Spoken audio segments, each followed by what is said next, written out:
সম্মানিত দর্শক, আপনাদের সবাইকে আবারও স্বাগতম জানাচ্ছি। বাংলাদেশ ফিজিওথেরাপি অ্যাসোসিয়েশন আয়োজিত লং কোভিডে আপনাদের বিভিন্ন সমস্যা নিয়ে বিশেষজ্ঞের প্রশ্ন, আপনাদের প্রশ্ন এবং বিশেষজ্ঞের উত্তর ভিত্তিক অনুষ্ঠান লং কোভিডে করণীয় বিষয়ে আজকের এই অনুষ্ঠানে আমাদের আজকের আলোচনার বিষয়বস্তু করোনা পরবর্তী সময়ে শ্বাসকষ্ট। আমরা অনেকেই করোনা পরবর্তীতে, করোনা থেকে সুস্থ হওয়ার পরেও শ্বাসকষ্টে ভুগছি।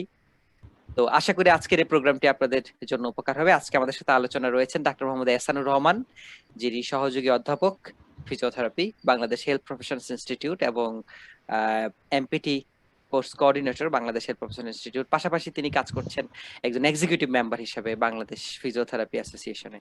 ডাক্তার এহসানুর রহমান, আপনাকে স্বাগত জানাচ্ছি আজকে আমাদের এই প্রোগ্রামে। Thank you doctor Imran Hossain, আমাকে ডাক দেওয়ার জন্য আপনাকেও ধন্যবাদ এবং বাংলাদেশ ফিজিওথেরাপি অ্যাসোসিয়েশনকেও আমি কৃতজ্ঞতার চিত্তে সবসময় স্মরণ করি, সবসময় জনসাধারণের পাশে থাকার জন্য। স্যার, আমাদের বেশ কয়েকটি প্রশ্ন এসেছে, আমরা কিছু দর্শকদের প্রশ্ন নিব এবং পাশাপাশি আমরা আমাদের কাছ থেকে কিছু প্রশ্ন করব। আহ, আমাদের প্রথম প্রশ্ন এসেছে যে একজন দর্শক প্রশ্ন করেছেন যে করোনায় আসলে শ্বাসকষ্ট কেন হচ্ছে। কারো শ্বাসকষ্ট হচ্ছে, আবার কারো শ্বাসকষ্ট হচ্ছে না, তাই শ্বাসকষ্টটা কেন হচ্ছে এই বিষয়ে জানতে চেয়েছেন। হ্যাঁ, খুব সুন্দর প্রশ্ন, কিন্তু এটা খুব সুন্দর প্রশ্ন করেছেন, যিনি করেছেন তাকে ধন্যবাদ দেই। আসলে এই করোনায় মানে করোনা কোভিড নেগেটিভ হওয়ার পরেও অনেকের শ্বাসকষ্ট দেখা যাচ্ছে।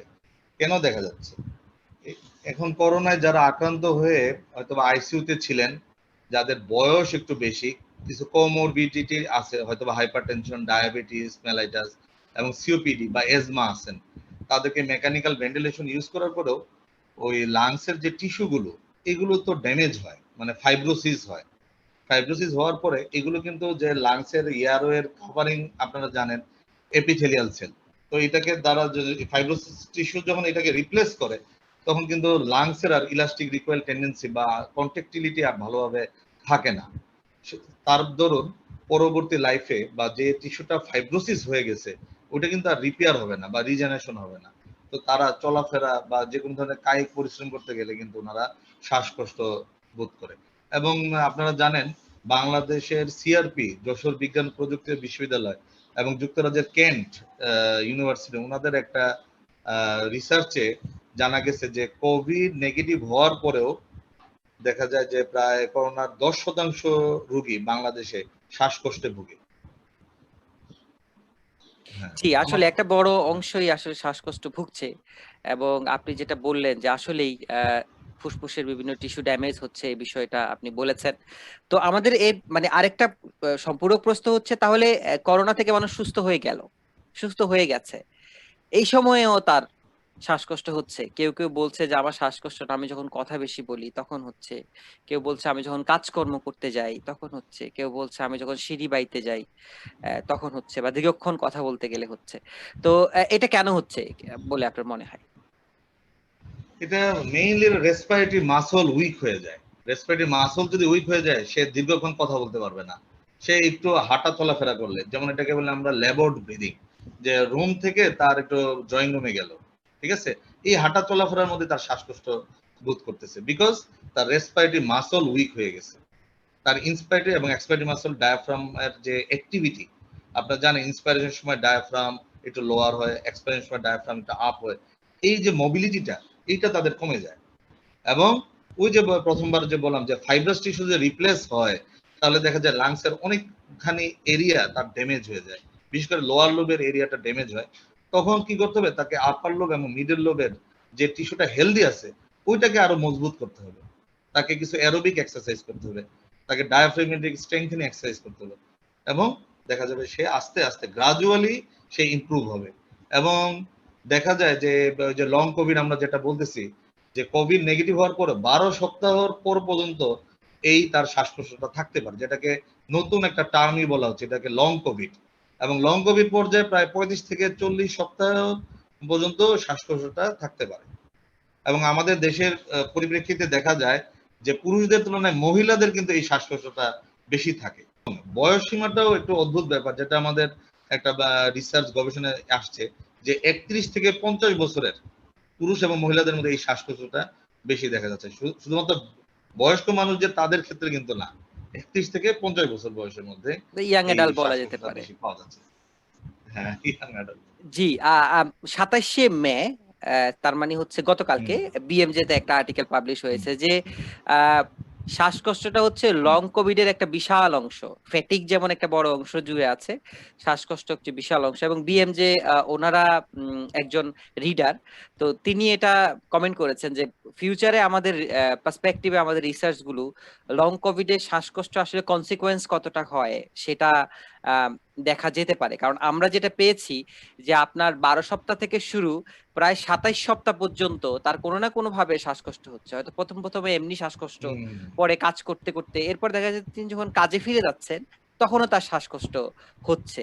কাজে আমরা বলতে পারি যে এখানে তার কার্ডিও রেসপিরেটরি ফিটনেস এর একটা বড় পার্ট তার হুম। এফেক্টেড হতে পারে এই সকল রোগীর ক্ষেত্রে, যেটা আমরা এখনো দেখতে পাইনি। একটা রোগী প্রশ্ন পাঠিয়েছে, সেটি হচ্ছে যে তার আত্মীয়, তার লাঙে ফাইব্রোসিস হয়েছে, মানে করোনা থেকে সুস্থ হয়ে গেছেন কিন্তু তারপরে তার লাঙে ফাইব্রোসিস হয়েছে এবং 15% লাং ড্যামেজ হয়েছে, 15%। তো তিনি পরামর্শ চেয়েছেন। তো আমার প্রশ্ন হচ্ছে স্যার, মানে করোনা থেকে সুস্থ হয়ে গেল, তারপরে ফাইব্রোসিস আসলো, তার শ্বাসকষ্ট হচ্ছে, 15% লাং ড্যামেজ হচ্ছে, এই জিনিসগুলো কনসিকোয়েন্স গুলো কেন হচ্ছে? আসলে যদি লাং টিস্যু যদি ড্যামেজ হয় তাহলে তো আপনি বুঝতে পারছেন এখানে অবস্ট্রাকটিভ লাং ডিজিজ যেটা আমরা বলি, যে এয়ারওয়ে দিয়ে বাতাসটা ভালোভাবে যেতে পারতেছে না এবং তাদের ভেন্টিলেশন পারফিউশনে তাদের একটা প্রবলেম হচ্ছে। কারণ লাংসের এয়ারওয়ে দিয়ে বাতাসটা যাবে, তারপর পালমোনারি ক্যাপিলারি দিয়ে এটা রক্তের মধ্যে মিশবে, ওই জায়গাটাতে তার গ্যাসেস ট্রান্সফারে প্রবলেম হচ্ছে। সেজন্য সে চলাফেরা করতে গেলে শ্বাসকষ্ট বোধ করে। তো সেক্ষেত্রে আমাদের অনেক কিছু করণীয় আছে। ফিজিওথেরাপির অত্যন্ত মানে বিশেষায়িত কিছু ট্রিটমেন্ট টেকনিক আছে যা আমরা ব্যবহার করছি বিভিন্ন হাসপাতালে। আপনি জানেন যে বিআরবি হাসপাতাল, তারপর ইম্পালস হাসপাতাল, এখানে কিন্তু আমাদের সিআরপি থেকে পাশ করা স্নাতক ডিগ্রিধারী ফিজিওথেরাপিস্ট আছে এবং এরা কিন্তু অনেক সফলতার সহিত এই কাজগুলো ওনারা করছেন। জেডের তো শিকদার কার্ডিও মেডিকেল রেসপিরেটরি কলেজেও ফিটনেস, আছে, জয়নুল হক শিকদারে। যেটা, থ্যাংক ইউ, জি। হ্যাঁ থ্যাংক ইউ। তো ওই শিকদার মেডিকেল কলেজে আছেন। তো এক্ষেত্রে যেটা করা হয় যেমন তাদের স্পাইরোমেট্রি দিয়ে যে রেসপিরেটরি মাসল, বিশেষ করে এক্সপিরেশন, আপনি জানেন অবস্ট্রাকটিভ লাং ডিজিজে রোগীরা ইন্সপিরেশন পারে কিন্তু এক্সপিরেশনের সময়ই তাদের ইয়ারটা ট্র্যাপিং হয়, মানে ইয়ারের চারপাশে ঘুরতে থাকে, যেটা বলে ইয়ার ট্র্যাপিং। সেক্ষেত্রে এক্সপাইরেটরি মাসল স্ট্রেংথেনিংটা একটা বড় পার্ট।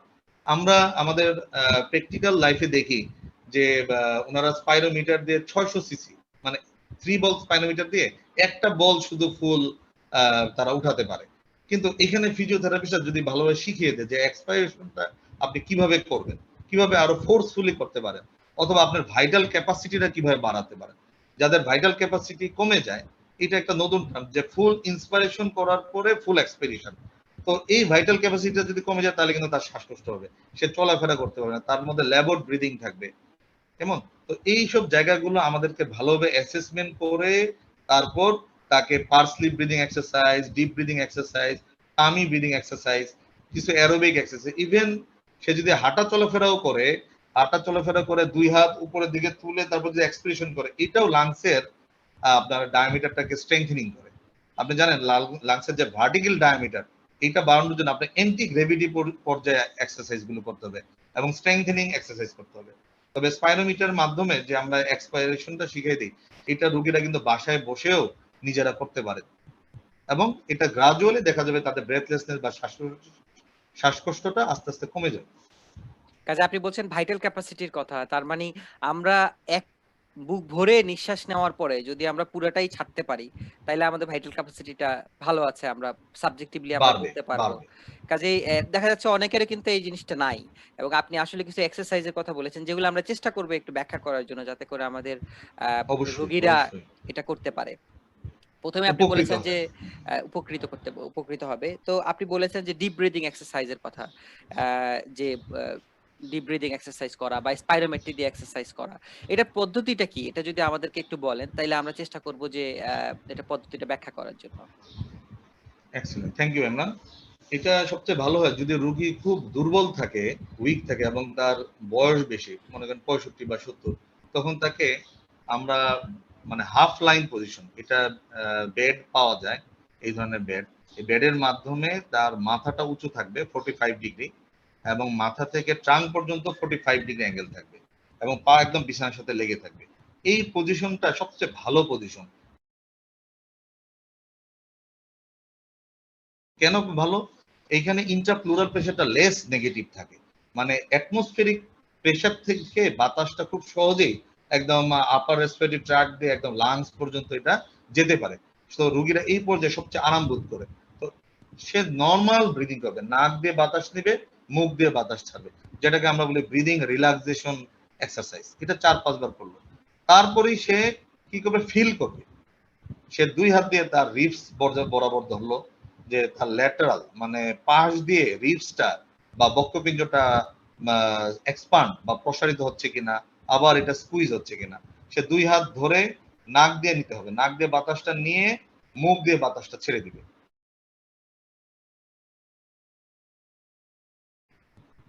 এইভাবে কতক্ষণ 5 নেবে বার কতক্ষণ করে ছাড়বে এরকম ষষ্ঠবার কোনো নিয়ম কি আছে? কখন এটা নেবে কখন? 1:1, যে নাক দিয়ে নিল, যে সময় নিল সেই সময়ে ছাড়বে। আবার মুখ দিয়ে ছেড়ে দিল। হ্যাঁ, 1:1, মনে করেন 1 সেকেন্ডে নিল, 1 সেকেন্ডে ছেড়ে দিল। এবং এটা ধীরে ধীরে সে আরো ডিপ ব্রিদিং করবে। যত সে ডিপ ব্রিদিং করবে তত কি হবে, লোয়ার লোবসে যে অ্যালভিওলাই গুলো আছে এগুলো এক্সপান্ড হওয়ার চান্স থাকে। যারা বয়স্ক মানুষ ওনারা কি করে, এপিক্যাল ব্রিদিং করে। এপিক্যাল ব্রিদিং মানে আপার লোব ব্রিদিং করে, যার ফলশ্রুতিতে এটা মিডল লোব বা লোয়ার লোব পর্যন্ত বাতাসটা যায় না, তখন ওই অ্যালভিওলাই গুলো তার চুপসে যায়। তো এখানে আমরা ফিজিওথেরাপিস্টরা তাকে বলি যে আপনি ডিপ ব্রিদিং করেন, আপনি পাশে হাত দিয়ে ধরে আপনি ফিল করবেন যে বাতাসটা আপনার একদম একদম লোয়ার লো পর্যন্ত যাচ্ছে, পেট ভরে শ্বাস নেন এবং মুখ দিয়ে এটা বাতাসটা ছেড়েন। এটা এক লাভ হবে, তার এলভিওলাই গুলো এক্সপান্ড হবে, তার ভাইটাল ক্যাপাসিটি বাড়বে এবং তার ডায়াফ্রামের মোবিলিটি বাড়বে। যখন ডায়াফ্রামের মোবিলিটি বাড়বে দেখবেন যে তার শ্বাসকষ্টটাও কমতেছে। আরেকটা জিনিস আমি একটু বলে দিই, যাদের অবস্ট্রাকশন আছে বা আপনি যে প্রথম প্রশ্ন বললেন যে 15% লাং ডিজিজ, তারা কি করবে? সেক্ষেত্রে একটা জিনিস করতে পারে যে এজমাসল বাজারে পাওয়া যায়, ব্রঙ্কোডাইলেটর, এটা ইউজ করে তারপর সে স্পাইরোমেট্রি ব্যবহার করবে। যদি দেখা যায় যে এজমাসল নেওয়ার পরে সে স্পাইরোমেট্রি 2টা বল উঠাইতে পারছে, তাহলে আমরা ধরি লাং ভলিউম 900 সিসি, আচ্ছা। তাহলে বুঝতে হবে যে আমি এজমাসল দেওয়ার আগে ছিল 600 সিসি, এখন হয়েছে 900 সিসি, তার মানে এটা অবস্ট্রাকশন। তখন ওই রোগীকে এজমাসল দিয়ে, তারপর এজমাসল হচ্ছে একটা স্প্রে, এই স্প্রেটা ব্যবহার করে তারপর তাকে স্পাইরোমেট্রি এক্সারসাইজ করতে হবে। এবং আমরা দেখি বয়স্ক রোগী দেখে খুব উপকার পায়, 70 বছর 80 বছর যারা রোগী তারা খুব উপকার পায়। এক্ষেত্রে আরেকটু বলি যে এজমার রোগ যাদের আছে, যারা ক্রনিক এজমা, তাদের কিন্তু মানে সালবিউটামল প্লাস কোর্টিসন, এটার একটা স্প্রে যেটা বেক্সিট্রল এফ নামে বাজারে পাওয়া যায়, এটা ক্রনিক এজমা রোগীরা প্রতিদিন এক বেলা করে ব্যবহার করবে। আর যেটা এজমাসল, এটা 24 ঘন্টার মধ্যে 4 বার 5 বার ব্যবহার করতে পারবে। এটা ব্যবহার করার পর যে স্পাইনোমেট্রি ইউজ করে এবং তারা যদি বল 2টা বল বা 3টা বল উঠাতে পারে, তাহলে তো সহজে এটা ডায়াগনোস হয়ে গেল দেয়ার ইজ অবস্ট্রাকশন, মানে এখানে ইয়ারতে কোলাপস আছে। আর যাদের রেস্ট্রিকটিভ লাং ডিজিজ, মানে একদম লাংসটা এক্সপান্ড হতেই পারতেছে না বা লাংসের ভিতরে বাতাস যেতেই পারতেছে না, তাদের কিন্তু আপনার একটু অন্যরকম, সেক্ষেত্রে অন্য হেলথ প্রফেশনালদের হেল্প নিয়ে তারপর তার ফিজিওথেরাপি করাইতে হবে। সেক্ষেত্রে আমাদের যারা স্নাতক ডিগ্রিধারী ফিজিওথেরাপিস্ট, তারা তো আপনি জানেন প্রায় 5700 আওয়ার তারা পড়ালেখা করে, তারা কিন্তু ভালো করে জানে কোনটা অবস্ট্রাকটিভ লাং ডিজিজ, কোনটা রেস্ট্রিকটিভ লাং ডিজিজ। করোনা হওয়ার পরেও কিন্তু এই অবস্ট্রাকশনটা দেখা যায়। জি। ঠিক আছে, এজমা যাদের আছে তাদের অবস্ট্রাকশনটা আরো বেশি দেখা যায়। জি, একটা বিষয় খুব আপনি অনেক প্রথম আলোতেও লেখালেখি করেছেন যে এই রোগীর যখন শ্বাসকষ্ট হয় তখন প্রোনিং এর বিষয়টা আসে। তো প্রোনিং বিষয়টা আমরা কেউ জানি, কিন্তু মাস লেভেলে আমরা ঠিক জানি না। রোগীকে আমরা বলি যে রোগীকে একটা নির্দিষ্ট পজিশনে রাখতে হবে যদি রোগীর শ্বাসকষ্ট বেশি হয়। এই প্রোনিং নিয়ে আমাদেরকে যদি কিছু বলেন। থ্যাংক ইউ ডক্টর ইমরান, এই পর্যায়ে এই প্রশ্নটা ভালো করছো। আমি দেখেছি প্রথম আলোতে এই লেখাটা দেওয়ার প্রথমে আমরা এটা লিখি বাংলাদেশ ফিজিওথেরাপি অ্যাসোসিয়েশনের পক্ষ থেকে, কিন্তু দুঃখের বিষয় আমি দেখেছি অনেক বড় বড় doctor, even others health professional prone পজিশনটা আসলে যখন দরকার তখন এই জিনিসটা বুঝতেছে না। আসলে এটা খুব সহজ জিনিস, মানে আমরা যে চিত হয়ে শুই ওই ধরনের রোগীদেরকে একটু উপর করে শোয়ানো, জাস্ট উপর করে দেওয়া, বুকের নিচে কোনো বালিশ টালিশ কিচ্ছু দেওয়ার দরকার নেই, সমতল পর্যায়ে উপর করে দিয়ে দেওয়া। এবং উপর করে রাখলে কি উপকারটা হয়, কারণ আমাদের ফুসফুসটা পেছন দিকে বিস্তৃত, সেক্ষেত্রে রোগীরা নাক দিয়ে সহজেই বাতাসটা নিতে পারে এবং ফুসফুসের একদম আপার লোব, মিডল লোব হয়ে একদম লোয়ার লোব পর্যন্ত এই বাতাসটা যায়, তখন কি হয়, ভেন্টিলেশন পারফিউশনটা সুন্দরভাবে হয়। এখানে একটা ওয়ার্ড বলছে, যারা সাধারণ মানুষ হয়তো ভেন্টিলেশন বুঝবেন না। ভেন্টিলেশনটা হচ্ছে যে লাংসের ভিতরে যে বাতাস যাচ্ছে, অক্সিজেন যাচ্ছে আসতেছে, দিস ইজ কল্ড ভেন্টিলেশন। আর পারফিউশনটা কি, আমাদের হার্টের রাইট ভেন্ট্রিকল থেকে যত পরিমাণ ব্লাড ফুসফুসে যাচ্ছে, তো ওটা এই পরিমাণটাই হচ্ছে আমরা বলি এটাকে পারফিউশন। তো এই যে রক্তটা যাচ্ছে আসতেছে, অক্সিজেন একদম আমার লাংস হয়ে একেবারে হার্ট পর্যন্ত যাচ্ছে, তো এটা যদি আমি প্রোন পজিশন করি, দেখা যায় ওই পালস অক্সিমিটার মেশিন দ্বারা অক্সিজেন স্যাচুরেশন রেট বেড়ে যায়। যাদের 92 আছে, আমরা প্র্যাকটিক্যালি দেখছি তাদের 95, 96 হয়ে যাচ্ছে। এবং ওই পর্যায়ে কিন্তু সে ডিপ ব্রিদিং করতে পারে, নাক দিয়ে গভীর শ্বাস নিবে, আবার মুখটা গোল করে বাতাসটা ছেড়ে দিবে, এবং খুব দ্রুত করা যায়। তো সেক্ষেত্রে আমাদের রুগীরা বলে যে এইভাবে যদি থাকি তা আমাদের বুকের মধ্যে ব্যথা লাগে। তো আমাদের সবসময় বলি যে আসল সমস্যাটার দিকে খেয়াল করবেন। যদি একটু কাঁধে ব্যথা হয়, বুকে ব্যথা, ওটা আপনাকে কোনো ক্ষতি করবে না, কিন্তু অক্সিজেন স্যাচুরেশন রেট যদি 85 আসে বা 82 আসে, তাহলে কিন্তু আপনার বিশাল বড় একটা ক্ষতি হয়ে যাবে। তো এই জন্য বলি prone lying, prone ventilation is much better. Prone lying is better then using mechanical ventilation also. তো এই পজিশনটা যদি রাখা যায় উন্নত বিশ্বে, এই প্রোন লাইং করে কিন্তু রোগীদেরকে অনেকদেরকে সুস্থ করছে। তো এখানে কথা আছে, যদি এখন কারো বয়স বেশি থাকে, ডায়াবেটিক নিউরোপ্যাথির কারণে তার রোগ প্রতিরোধ ক্ষমতাই কমে যায়, সেক্ষেত্রে কিন্তু হসপিটালে রেখে তাকে আপনার হাই ফ্লো অক্সিজেন দিতে হবে। এবং করোনা রোগীদের কিন্তু লিটারের পর লিটার কিন্তু অক্সিজেন থেরাপিটা লাগে। প্রথম দেখা যায় যে ক্যানুলা দিয়ে 3 থেকে 5 লিটার অক্সিজেন দিচ্ছে পার মিনিটে, পরবর্তী পর্যায়ে এটা ফেজ মাস্ক দিয়ে 5 থেকে 6 লিটার, ইভেন তারপরে হাই ফ্লো অক্সিজেন লাগে। আমি দেখেছি আমার রোগীদেরকে প্রায় 30 লিটার পার মিনিটে অক্সিজেন দিতে হয়েছে, 30 লিটার 40 লিটার। তার পরিবর্তে যদি তার রোগ প্রতিরোধ ক্ষমতা ভালো থাকে, তার যদি নিউমোনিয়া ডেভেলপ না করে, তার যদি ফাইব্রোসিস না হয়, তাহলে এই রোগীরা কিন্তু করোনার সাথে যুদ্ধ করে আবার তার ব্যাক টু লাইফ ফিরে আসতে পারে। তখন আমাদের কাজ তার অ্যারোবিক এক্সারসাইজ, তার ফিটনেস লেভেল ডেভেলপ করে তাকে একদম জবে ফিরিয়ে আনা, মানে যেটাকে বলে ফুল রিহাবিলিটেশন। আপনি জানেন ইউকে তে লং কোভিড এর একটা প্রিভিলেন্স পাওয়া গেছে হচ্ছে 10%। তো এই 10% প্রিভিলেন্সের জন্য তারা প্রায় 40টারও বেশি রিহাবিলিটেশন সেন্টার সরকারিভাবে তৈরি করছে। আর আমাদের দেশে যশোর বিজ্ঞান, সিআরপি এবং যুক্তরাজ্যের কেন্ট বিশ্ববিদ্যালয় তারা যে রিসার্চ করছে, এইখানে প্রায় লং কোভিড এর শতাংশ আসছে 22.5%, যার মধ্যে প্রায় 84.4% রোগীরা ফেটিক বা দুর্বলতায় ফিল করেন, এবং বাকি শতাংশ ছিল শ্বাসকষ্টে ভুগতেছে। তো এদের জন্য কিন্তু একটা রিহাবিলিটেশন সেন্টার খুব দরকার। এটা এখনই সময় যে রেসপিরেটরি ফিজিওথেরাপি, যারা প্রতিরোধ থেকে প্রতিকার পর্যন্ত প্রতিটা পর্যায়ে তাদের একটা অনন্য ভূমিকা আছে, এটা সরকারি এবং বেসরকারি হাসপাতালে তাদের কিন্তু এটা টিম ওয়ার্কের মধ্যে নেওয়া উচিত, মাল্টিডিসিপ্লিনারি টিম ম্যানেজমেন্টের মধ্যে তাদের নেওয়া উচিত। তবে দুঃখের বিষয় এখন পর্যন্ত এটা নেওয়া হচ্ছে না। আমরা অ্যাসোসিয়েশনের পক্ষ থেকে জোর বারবার কথা বলতেছি, আমরা বিভিন্ন লজিক কথা বলতেছি, আমরা কেন কাজ করবো, কোন পয়েন্টে রেসপিরেটরি ফিজিওথেরাপিস্টরা রোগীদেরকে উপকার করতে পারবে এবং তাদের get back to their normal লাইফে ফিরিয়ে আনতে পারবে।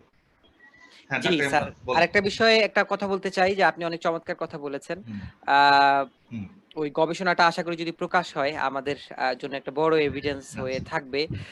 আমার প্রশ্ন হচ্ছে যে স্পাইরোমিটার নিয়ে। স্পাইরোমিটার আমরা জানি জি, যে 3টা বলের মতো একটা এরকম একটা জিনিস যেটা দিয়ে শ্বাস টানা যায়, আবার এটা উল্টা করলে শ্বাস আহ, শ্বাস ছাড়া যায়, ছাড়াও যায়।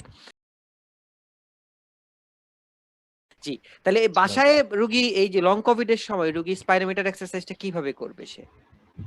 আচ্ছা, যদি সাপোজ এটা স্পাইরোমিটার, তো এটার 3টা বল নিচে থাকবে, তো আমরা এটাকে উপর করে দিব, উপর করে জাস্ট বাতাস ছাড়লে হবে, মানে মুখ ভরে আমরা বাতাসটা ছাড়বো, ছেড়ে চেষ্টা করব বলটাকে উপরে উঠাইতে। যদি ওই সময় রুগীরা এটা না পারে, তখন আমরা বলবো যে আপনি বুক ভরে শ্বাস নেন, মানে ইন্সপাইরেশন করেন, যে নাক দিয়ে দাস দিয়ে এইভাবে, তাহলে কি হবে, এক্সপাইরেশনটা হবে। প্রথম পর্যায়ে হয়তো বা পারবে না, তখন আমরা বলবো আপনি প্রথমে বুক ভরে শ্বাস নেন, শ্বাস নিয়ে স্পাইরোমিটার যে টিউবটা আছে এটার মধ্যে আপনি জোরে বাতাস ছাড়েন। বাতাস ছাড়লে বোঝা যাবে যে ওই লাল বলটা উপরে উঠতেছে। যদি একটা বল উপরে উঠে, তখন তার লাং ভলিউম 600 সিসি, ঠিক আছে। যদি 2টা বল উঠে তাহলে 900 সিসি, যদি 3টা বল উঠে তাহলে তার 1200 সিসি। যারা 3টা বল পর্যন্ত এক্সপাইরেশন তুলতে পারবে তারা কিন্তু ইনশাল্লাহ যে ল্যাবড ব্রিদিং বা এতক্ষণ যে বললাম যে অনেকক্ষণ কথা বললে হাঁটা চলাফেরা করলে শ্বাসকষ্ট হয়, এই শ্বাসকষ্টটা কিন্তু তাদের আর থাকবে না, কারণ ওই যে অবস্ট্রাকশনটা তাদের আর থাকে না। সেজন্য অনেক ধন্যবাদ। আরেকটা বিষয় আপনি বলছিলেন যে পালস স্লিপ ব্রিদিং এর কথা। এই pursed lip pursed lip breathing ব্রিদিংটা কখন করবে এবং সে কিভাবে করবে এই বিষয়টা যদি এক্সেলেন্ট। একটু বলেন। এটা করার আগে কিছু এক্সামিনেশন করতে হবে, চেস্ট এক্সামিনেশন। আপনি জানেন এটা ইন্সপেকশন, পালপেশন, অসকালটেশন এবং পারকাশন।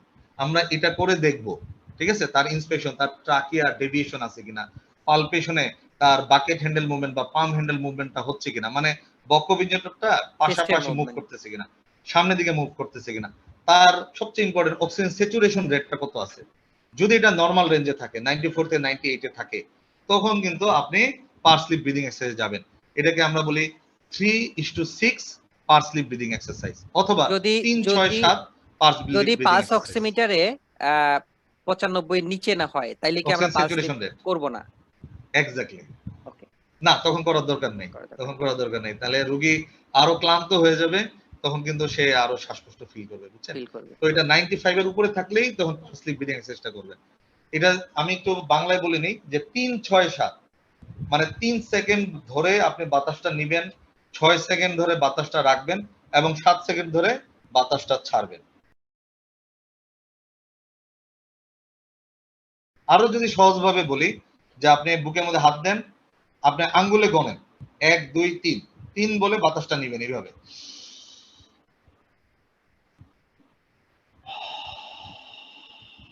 খুব সহজ।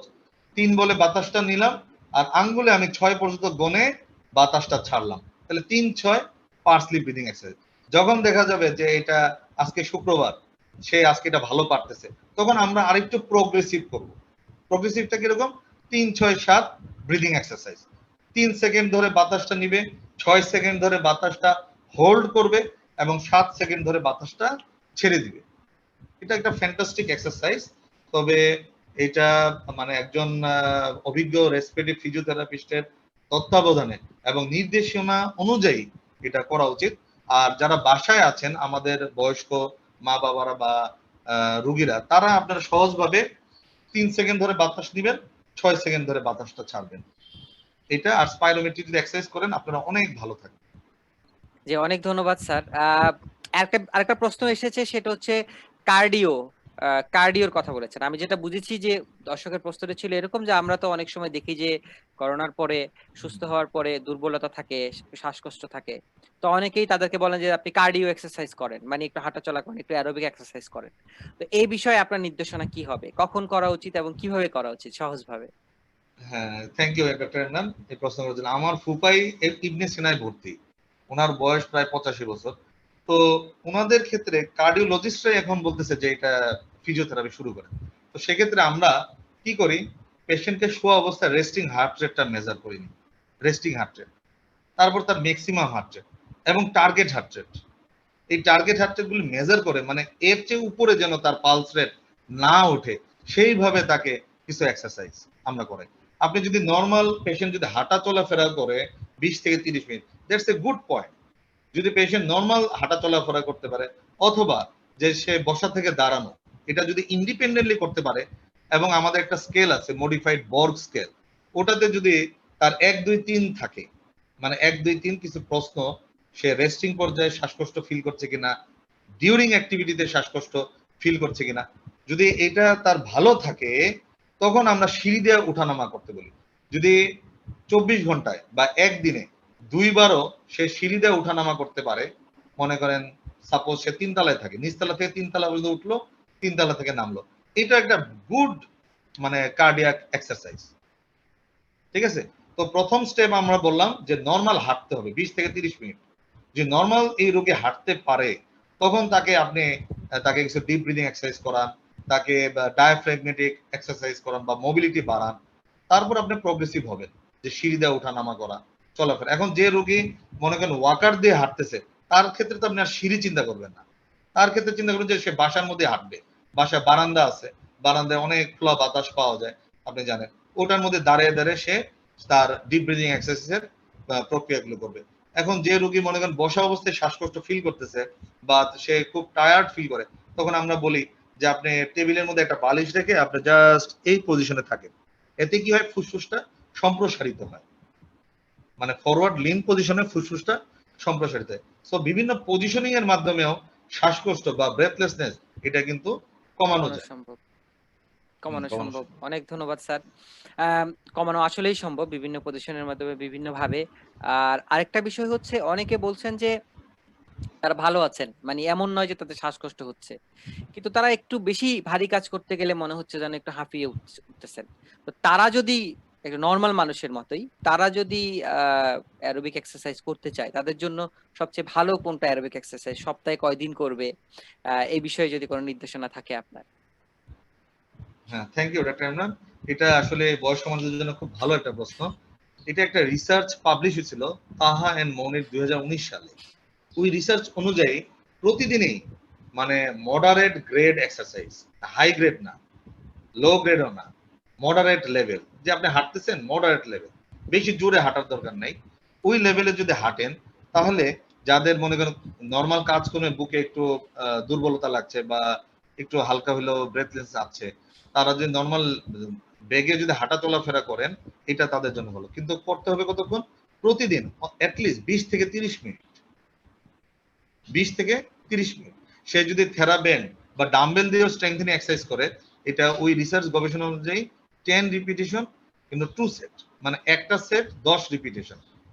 তারপর সে মাঝখানে 2 মিনিট বিশ্রাম নেবে, একটু পানি খাবে, হ্যাঁ, তারপর আবার 10 রিপিটেশন করবে। এভাবে 2 সেট প্রত্যেকদিন, even 5 times in a week, মানে সপ্তাহে 5 বেলা তাকে এই সপ্তাহে ৫ ডাম্বেল দিন।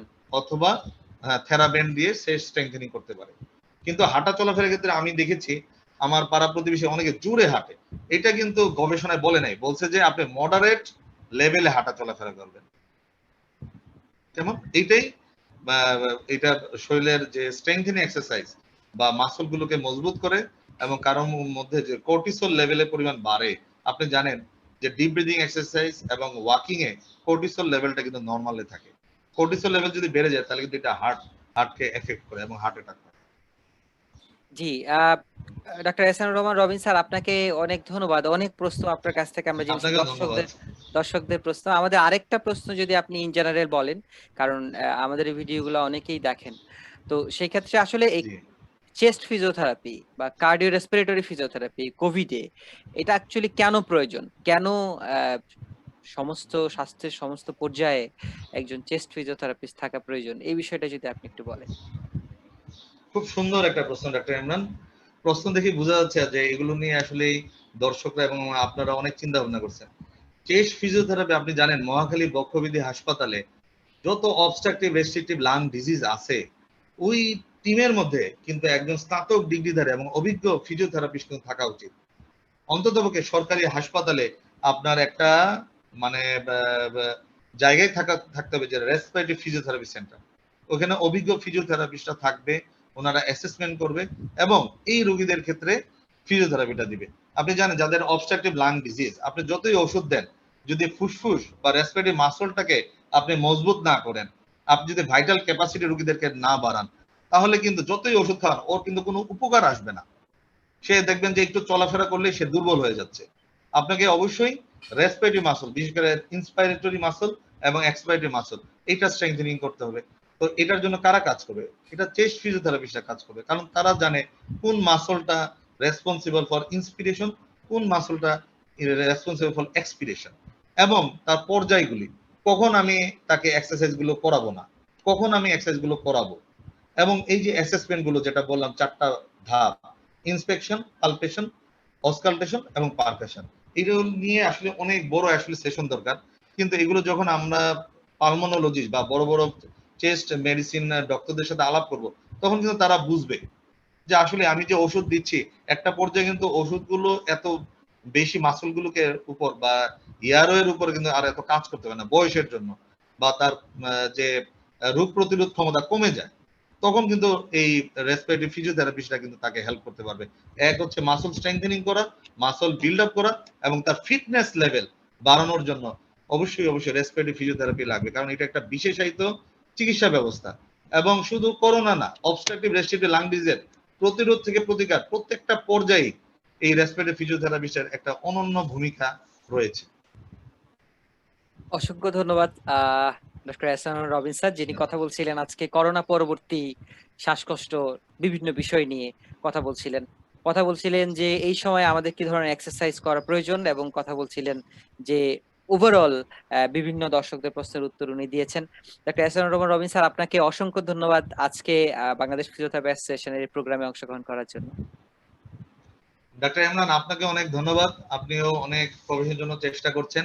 আর আমাদের প্রাণপ্রিয় অ্যাসোসিয়েশন বাংলাদেশ ফিজিওথেরাপি অ্যাসোসিয়েশন এভাবেই মানুষের দোরগোড়ায় চলে যাবে এবং মানুষ বুঝতে পারবে যে আমরা সবসময় জনসাধারণের পাশে আছি।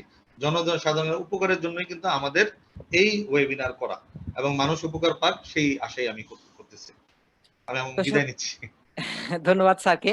দর্শক, আগামী শুক্রবারে আবারও আমরা কথা বলবো লং কোভিড এর বিভিন্ন অন্যান্য বিষয়গুলো নিয়ে। আমরা জানি যে লং কোভিডে বিভিন্ন সমস্যা হয়, শ্বাসকষ্ট ছাড়াও দুর্বলতা, মাথা ব্যথা, শরীর ব্যথা, হাত পা ঝিঝি করা, অনিদ্রা, মানসিক স্বাস্থ্যগত সমস্যা, কনস্টিপেশন সহ, তারপরে হচ্ছে অ্যাবডোমিনাল পেইন, এই জাতীয় অনেকগুলো সমস্যাই হয়। তো আমরা চেষ্টা করবো প্রত্যেকটা বিষয়ে একটু সাজেশন নেওয়ার।